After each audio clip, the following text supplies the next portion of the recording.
dan salam sejahtera kembali. Salam 3 Syawal buat semua ya. Okey, baiklah. Ini adalah percubaan kedua yang mengenai perkongsian pengalaman pesakit asma ya bersama Puan Nur Zahira Sukron ya.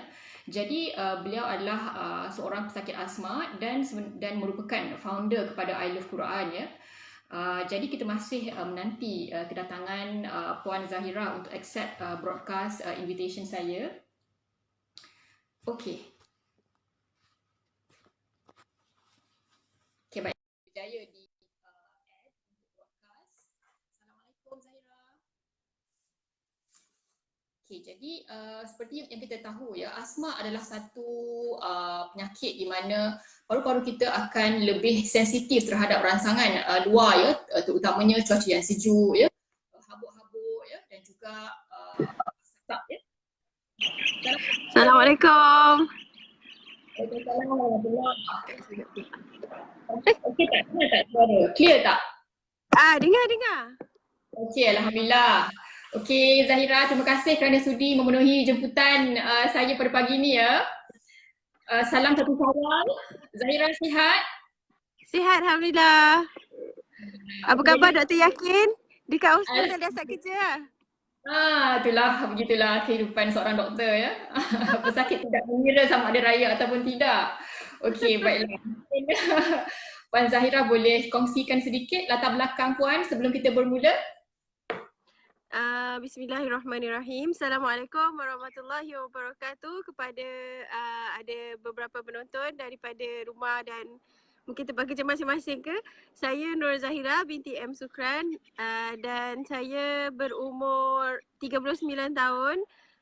Saya membuka 2 buah sekolah tahfiz. Satu ialah I Love Quran di Wangsa Melawati dan kita juga ada branch di Bangi dan Kelana Jaya.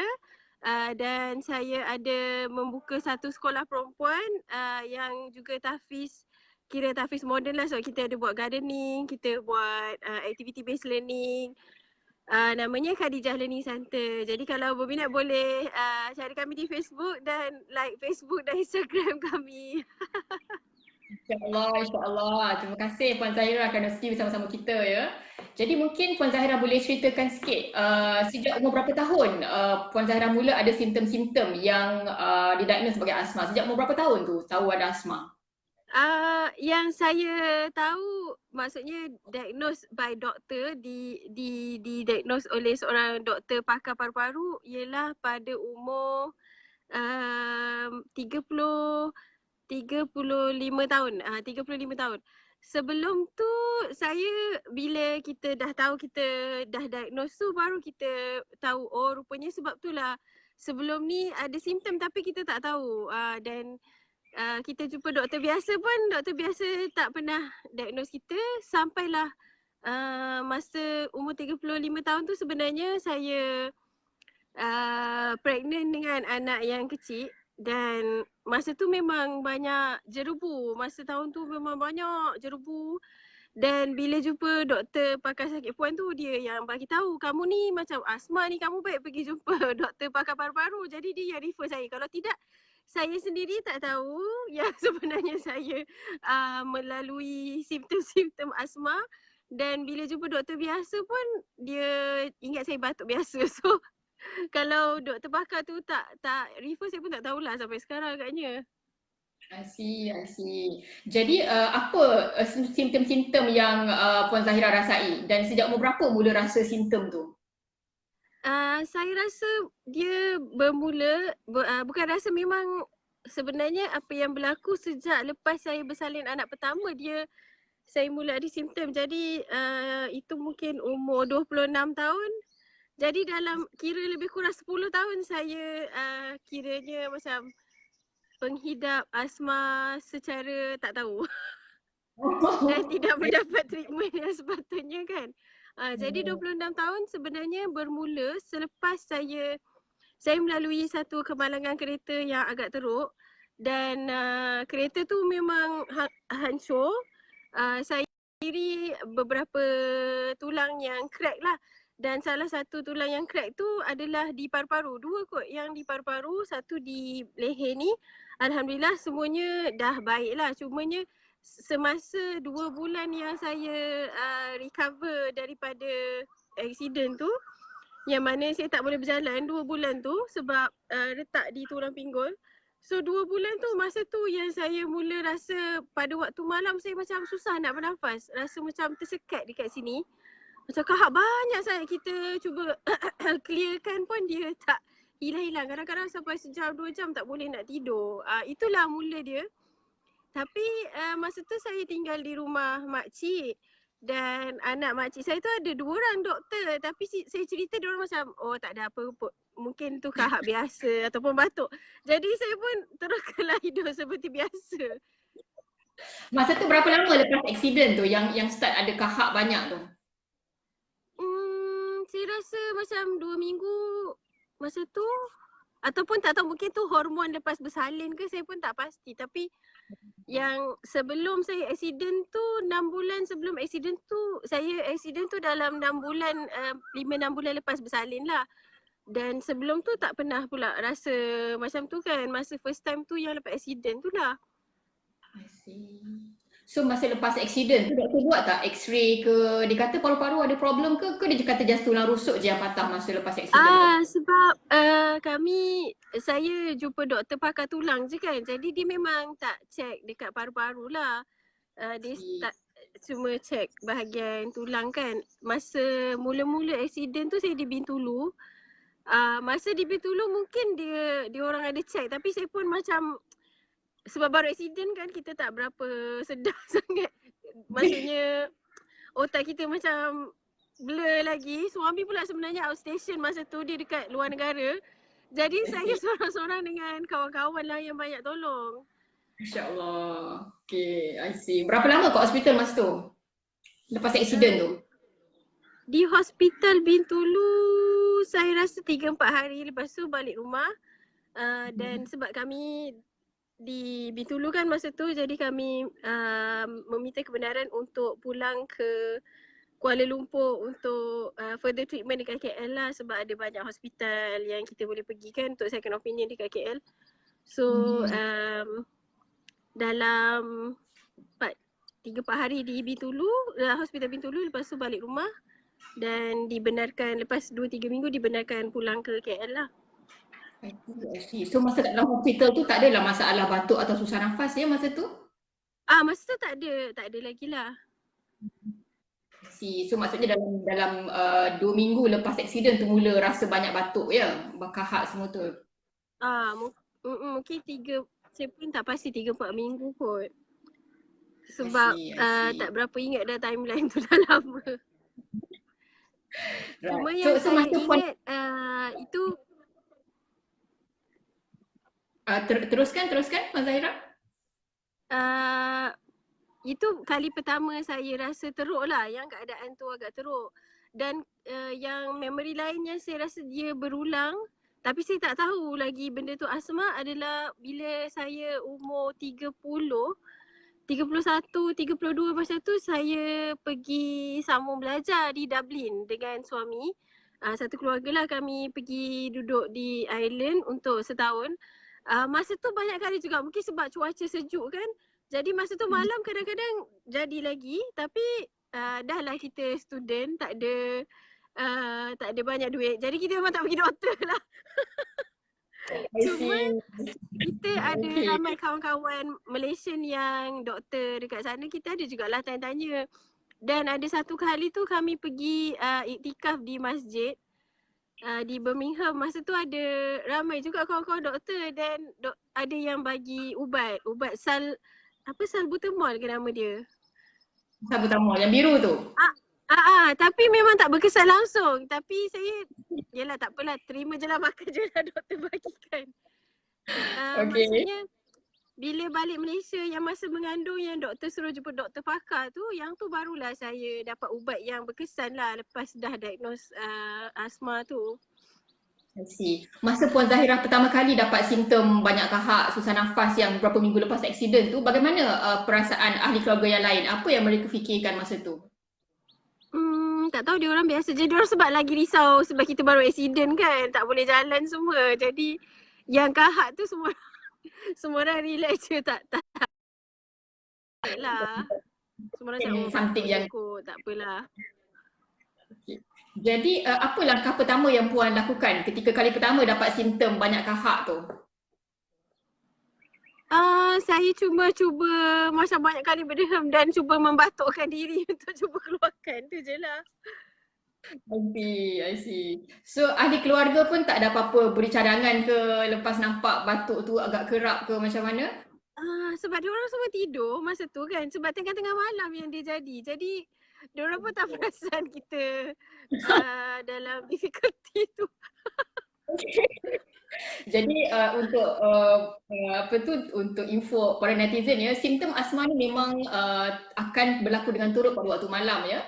Jadi mungkin kadang-kadang ahli keluarga tak perasan sebab memang orang lain tengah tidur masa tu dan pesakit menderita masalah batuk yang agak turut pada waktu malam ya. Kemungkinan cuaca yang sejuk pada waktu itu menyebabkan paru-paru kita lebih sensitif terhadap rangsangan suhu pada ketika itu ya. Jadi maksudnya doktor yang kali pertama memberi nasihat tu adalah doktor pakar sakit puan ya, Puan Zahira? Masa mengandungkan anak yang ketiga ya? Ya. Masa tu doktor pakar sakit puan tu lah sebab dia kata pun ada asma. Jadi dia nampak saya macam ada simptom-simptom asma lah sebab memang asyik susah nak bernafas, macam tercungap-cungap je. So tu yang dia suruh saya pergi jumpa doktor pakar lah. Puan Zahira cerita tak dekat doktor pakar sakit puan tu yang puan kerap batuk pada waktu malam, kadang-kadang susah nafas. Ada bagi tahu tak ke saya doktor rasa, tu sendiri? Saya tak cerita, cuma dia nampak saya macam tercungap-cungap. Lepas tu memang biasa doktor pakar sakit puan kan dia akan tanya macam mana keadaan kita. Masa tu baru saya ceritalah yang malam-malam ni kan banyak kahak semua. I see. Okey, sekejap ya Puan Zahira, ada soalan daripada Puan Siti Nurbaya. Adakah mandi malam boleh menyebabkan asma makin teruk? Okey, jadi ini sebenarnya adalah satu mitos lah ataupun satu dongeng ya. Tapi sebenarnya sekiranya kita mandi air sejuk pada waktu malam untuk yang memang Allah dengan suhu yang sejuk, memang terdedahnya kita terhadap mungkin air yang sejuk ataupun suhu yang sejuk boleh menyebabkan penyakit asma semakin teruk ya. Tetapi kalau mandi malam tu dengan mandi shower air panas, sepatutnya tidak ada apa-apa masalah ya. Terima kasih untuk soalan tersebut Puan Baya. Baiklah, kita terus kepada dengan Puan Zahira ya. Jadi bila kali pertama Puan Zahira berjumpa dengan doktor pakar paru-paru ya, nasihat doktor pakar paru-paru ketika kali pertama berjumpa dengan Puan Zahira ketika itu? Sebenarnya saya macam trauma sikit jumpa doktor yang pertama. Oh. Sebab dia suruh saya buat beberapa test lah, antaranya yang tiup tengok kita punya nafas tu kuat mana kan. Jadi memang teruk lah saya punya result tu. Lepas tu dia suruh suami saya pula tiup. Saya pun terkejut. Ui, memang jauh lah beza antara dengan nafas suami tu.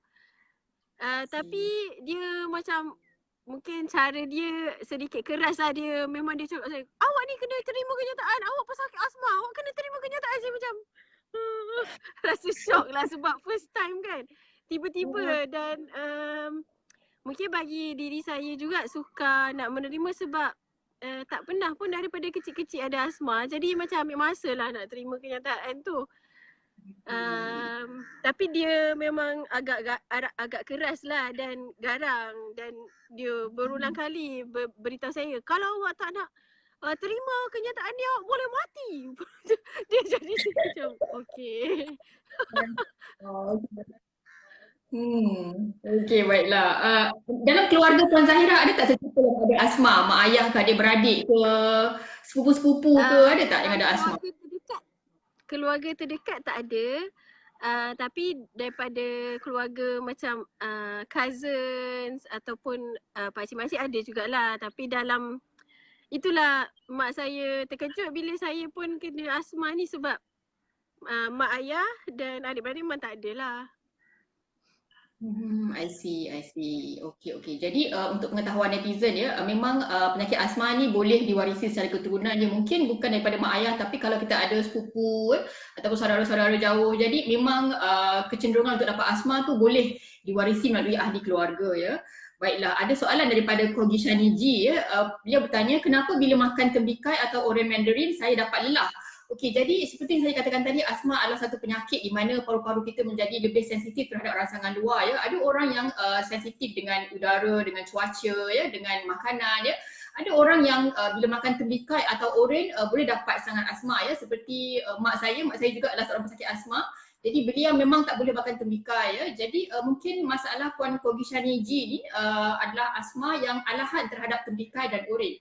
Jadi Puan G perlulah mengelakkan diri ya daripada memakan tembikar ataupun oren kerana mungkin buah-buahan tersebut akan menyebabkan paru-paru Puan mendapat simptom-simptom lelah. Jadi memang seperti yang saya katakan tadi, asma adalah satu penyakit dan keadaan di mana paru-paru kita adalah lebih sensitif terhadap rangsangan ya.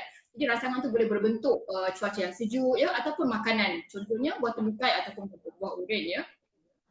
Jadi mungkin Puan Zahira boleh cerita sikit kalau Puan Zahira ada makanan yang Puan alah ataupun boleh menyebabkan serangan lelah ataupun asma tu, Puan Zahira ada tak makanan-makanan yang boleh trigger simptom tu? Sebenarnya saya mempunyai masalah sinus yang agak serius. Jadi memang yang ni yang hingus dan bersin sinus ni memang daripada kecil lah, dah lama. Dan untuk asma saya perasan kalau saya banyak berhingus, dia akan ada after effect dia ialah berkumpul dekat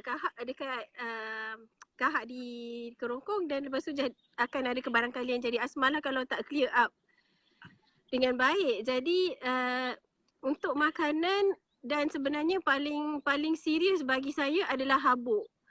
Makanan tu tak berapa serius sangat, yang paling sekali habuk. Jadi memang tu suami saya buat lawak, hari tu saya keluarkan kapet nak kibaskan habuk dia. Terus lepas tu dah macam ada jadi simptom susah bernafas lah. Jadi suami saya buat lawak, aduh tak boleh kemas rumah lah lepas ni.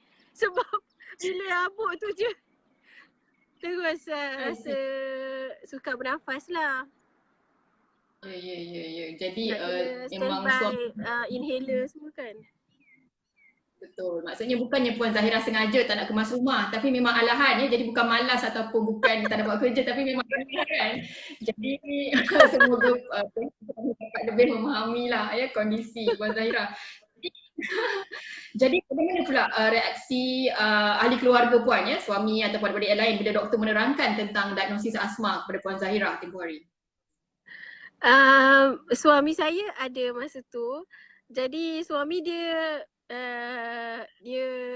dia macam terima je lah apa yang doktor cakap kan. Saya yang lebih-lebih terkejut sebab doktor tu saya rasa agak keras. Tapi suami dia terima dengan baik lah. Cuma mungkin bagi ibu saya yang mungkin kurang, dia rasa macam agak shock dan terkejut lah sebab apa saya dapat asma pada usia yang dah umur 35 kan masa tu. Jadi mak saya lah yang mungkin seperti saya sukar menerima kenyataan. I see. Okay. Jadi bila doktor berikan ubat inhaler yang lain jenis tu, warna apa inhaler yang doktor bagi tu? Sebenarnya saya mula-mula doktor yang garang tu dia bagi saya rasa macam warna coklat. Masa tu sebab tengah pregnant kan, jadi dia bagi yang dosage yang rendah. Saya rasa ke biru lah, tak ingat. Sebab lepas tu saya tukar doktor lain sebab saya tak sangka dah jumpa dia sebab dia garang. Jadi saya cari doktor pakar perempuan. Masa tu doktor yakin belum ada lagi di hospital swasta kan. Jadi saya cari doktor wanita lah untuk lagi selesa kita nak berbincang kan. So saya jumpa doktor lain lah dekat hospital di Petaling Jaya. Dan dia bagi saya yang coklat tu, yang macam serbuk. Sebab masa tu tengah pregnant. So lepas pakai yang ubat inhaler coklat tu, berapa lama lepas tu simptom tu beransur pulih? Ada beberapa hari ke berapa jam ke macam? Ambil masa jugalah sebab dah lama dia berkumpul.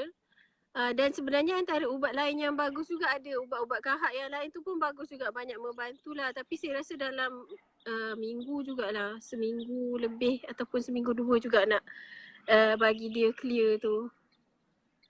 I see. Okay, kejap ya. Ada soalan daripada Puan Emma Syamila. Dia kata, salam dok, my asthma is triggered by allergy. So I take antihistamines on a frequent basis. I'm allergic to cats, dust and strong smell. Is there any long-term impact taking it for long-term? So I think Puan Emma Syamila ya, untuk memastikan asma kita kontrol ya, kita perlu memakai dua jenis inhaler lah. Satu yang dipanggil preventer ya, yang mengandungi komponen inhale corticosteroid.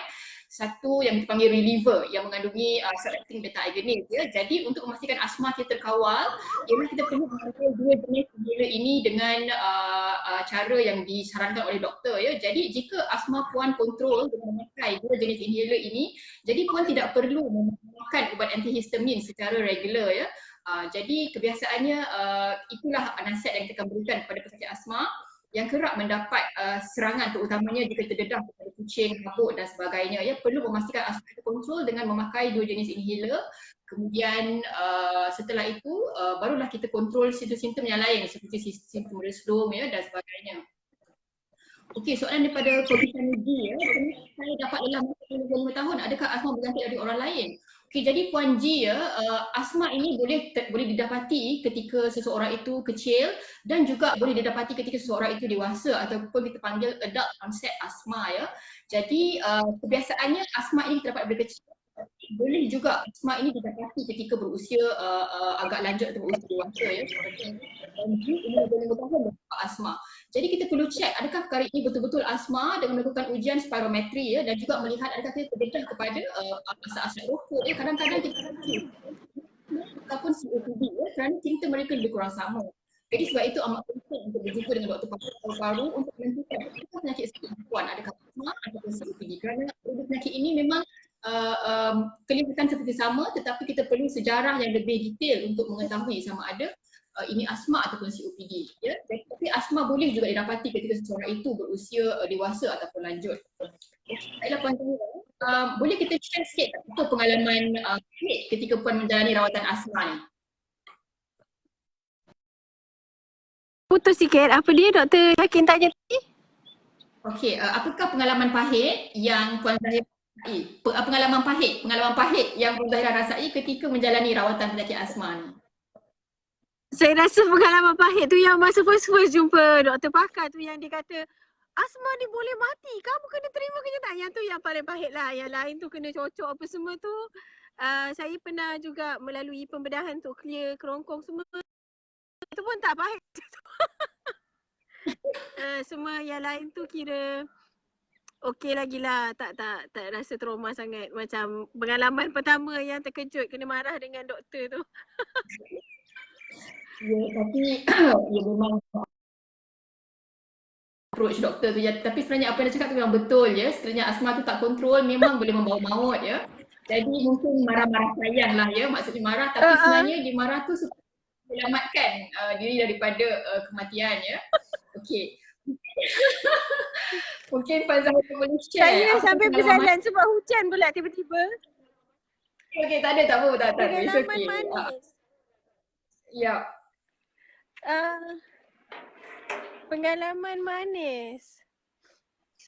Pengalaman manis mungkin yelah bila kita dapat penyakit ni macam satu dugaan lah kan. Mungkin pengalaman manis adalah kebenaran kita kepada Allah bahawa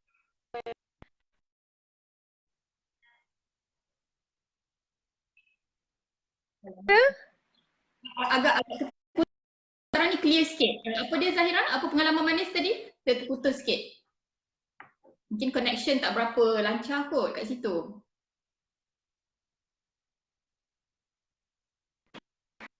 Okay. Line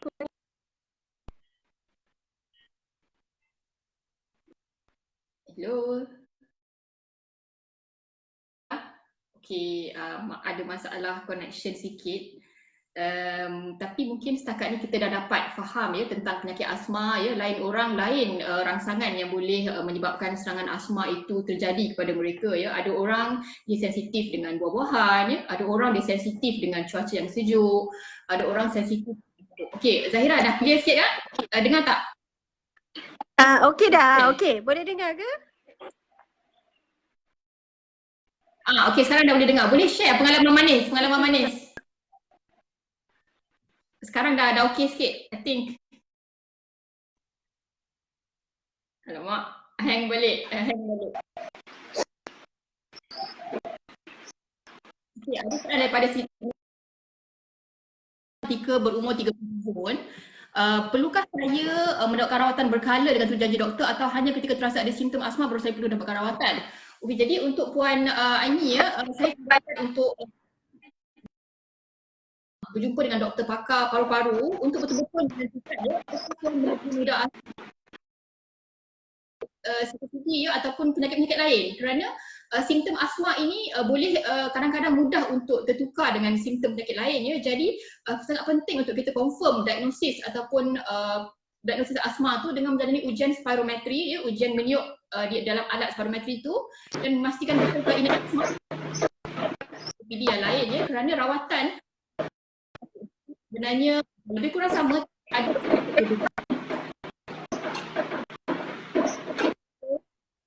berjumpa doktor dan teruskan follow up.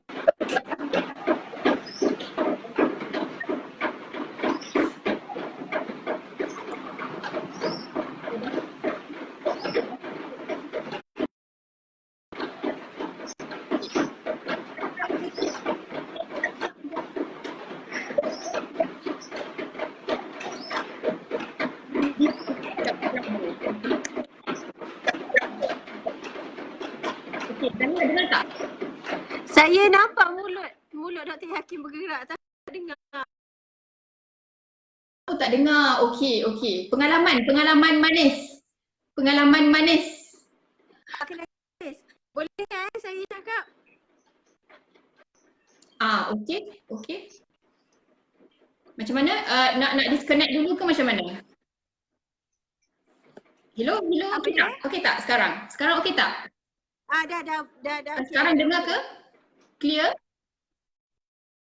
Okay. Boleh sharekan pengalaman manis tak? Pengalaman manis ketika mendapat rawatan asma? Jadi pengalaman manis tadi sebenarnya manis ni lebih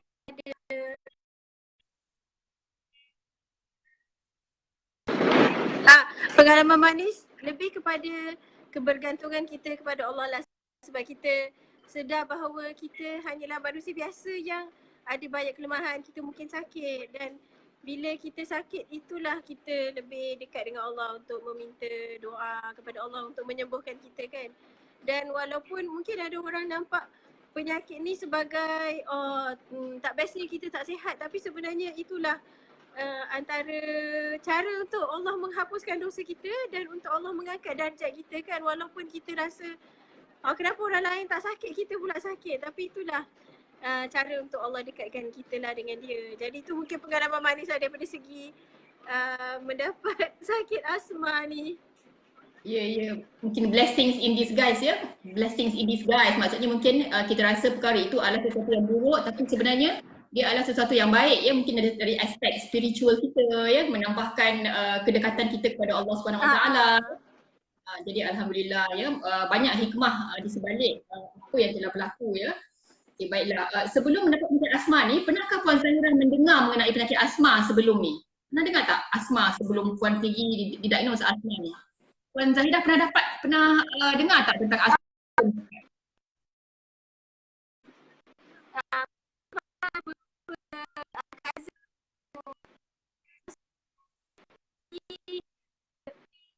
Mereka lah masa kecil-kecil dengan inhaler ataupun selalu perlu pantang, tak boleh minum air sejuk.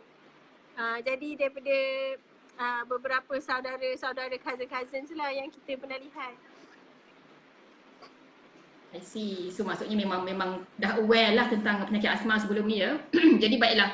Mungkin kita dah hampir sampai ke sesi penghujung FB Live ya Puan Zahira. Mungkin Puan Zahira boleh sharekan pengajaran ataupun learning point yang Puan ingin kongsikan untuk orang-orang di luar sana ya, untuk pengidap asma ataupun orang yang ada ahli keluarga yang mengidap asma.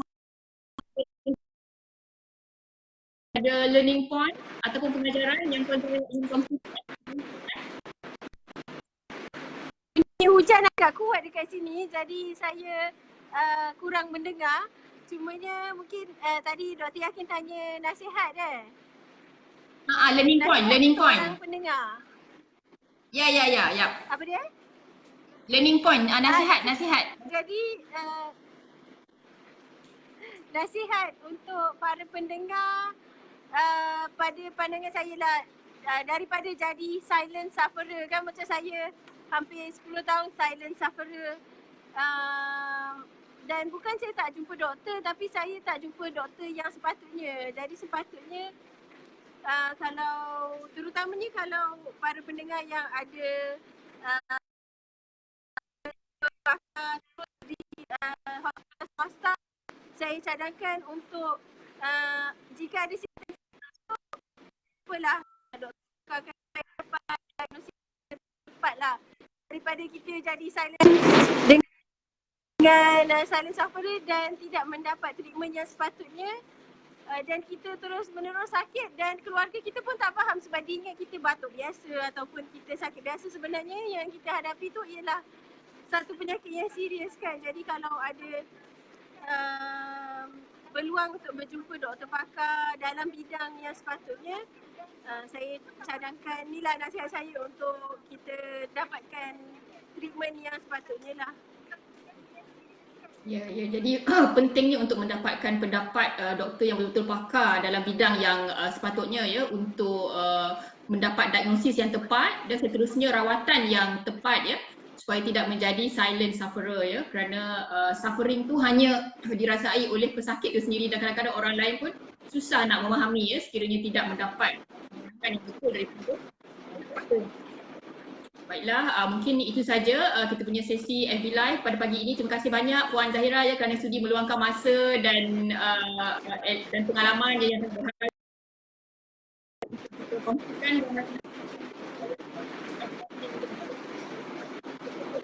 dan rawatan yang betul ya. Dan terima kasih Dr. Yakin.